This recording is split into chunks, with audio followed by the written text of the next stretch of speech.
On a bright but chilly morning in the middle of the city's financial district, where glass towers scraped the sky and expensive cars hummed along polished streets, a little girl with dusty cheeks and tired eyes pushed open the enormous doors of the Grand Crest Bank. Her name was Aria Nolan, and her small hands clutched a worn-out card the way someone holds the last piece of hope they have left in the world. Sunlight poured through the tall windows, but even in all that brightness, Aria looked like a shadow, fragile, trembling, and very out of place among marble floors and towering columns. And as she stepped forward, heads turned, not out of kindness, but out of confusion, surprise, and a touch of judgment. All she wanted was simple.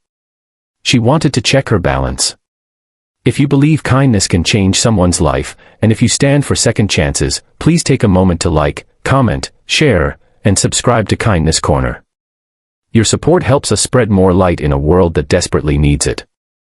Aria's journey to that bank had not started with courage, it had begun with desperation. She had spent the last 2 days wandering the city with only a few coins in her pocket, wearing a torn gray shirt and jeans that barely fit. Her mother had always told her, before she passed away, to keep the little white bank card safe. Aria had held onto it for years, never knowing if it meant anything. She only knew that today, with hunger gnawing at her stomach and strangers avoiding her on the sidewalks, she was finally ready to see if the card was worth anything at all, if her mother had left her a miracle, or nothing at all. The bank was alive with noise and energy that Aria had never experienced before.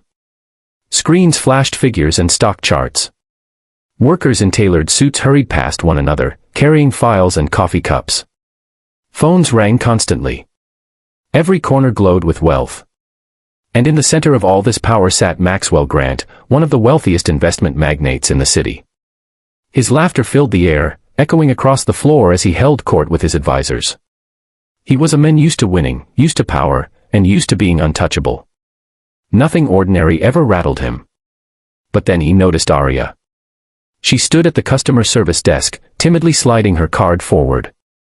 The banker behind the counter, Elena Rourke, froze at the sight of the girl's condition. People were staring, some out of concern, many out of shock, and a few with irritation. Aria's voice was barely audible as she explained what she needed. Elena offered her a soft smile and guided her gently toward Maxwell's section, because his exclusive terminal could access deeper archives of old accounts. Aria didn't know this. She only followed because she wanted to finally know if she had anything left in this world. Maxwell watched her approach with mild amusement. He assumed this was some publicity stunt or perhaps a misunderstanding. He leaned back in his seat, chuckling quietly as the little girl stepped up to the counter. With a quick motion, she handed him the card, an old, faded debit card that had seen better years. Maxwell shook his head at the absurdity of it all. A billionaire being asked to check a homeless child's bank balance. The situation was so surreal that he couldn't help the smirk growing on his face. But Aria wasn't laughing. Her hands were shaking. Her eyes darted nervously around the large room, absorbing every judgmental stare. She just wanted answers, just one moment of truth. The room seemed to hush as Maxwell inserted the card into the screen. Then everything changed. Maxwell's smile fell instantly. His eyebrows slowly drew together. He leaned forward, rereading the digits on the screen as if they might rearrange themselves into something more believable.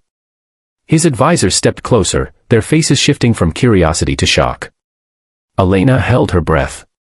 The balance on the screen wasn't empty. It wasn't small. It wasn't normal for someone like Aria. It was enormous. Aria's mother had once worked at a small community center where she met a kind-hearted entrepreneur named Victor Hale. He was childless, aging, and grateful to Aria's mother for caring for him in his final months. Without Aria or her mother knowing, Victor had created a trust fund in Aria's name, a fund that grew year by year, untouched, accumulating interest and investments that Victor had set to continue even after his passing. He had hoped, one day, that Aria would find her way to it when she needed it the most. And today was that day. Maxwell stared at the figure, realizing that the girl standing in front of him was not just a child in need, she was one of the wealthiest individuals he had ever encountered. Wealth that she herself didn't even know existed. Wealth that could change her life forever. For the first time in years, Maxwell felt humbled. Completely, utterly silenced. The girl he had laughed at was now the owner of a fortune that outclassed even some of his clients. The room watched as he rose slowly from his chair, looking at Arya not with pity anymore, but with respect, a respect she had earned without even knowing it. Arya, however, didn't understand the number on the screen. She only knew that Maxwell suddenly looked different, less amused, more human. Elena crouched beside her and explained softly what the truth was. As the words washed over Arya, her lips parted in disbelief. Tears welled in her eyes. She wasn't alone anymore. She wasn't helpless. Her mother had left her something far more powerful than she ever imagined: security, hope, and a chance at a future. People in the bank whispered, stunned by what they had just witnessed. Maxwell, famous for his arrogance, was now gently helping Arya gather her things. He offered her food, water, and promised to assign his best advisors to protect her interests until a proper guardian could be appointed. Arya nodded, still overwhelmed, clutching the card that had just transformed her life. It was still daytime, sunlight shimmering through the high windows, but for Arya the world felt new, warmer, brighter, and finally, safe. If this story touched your heart, please remember to like, comment, share, and subscribe to Kindness Corner.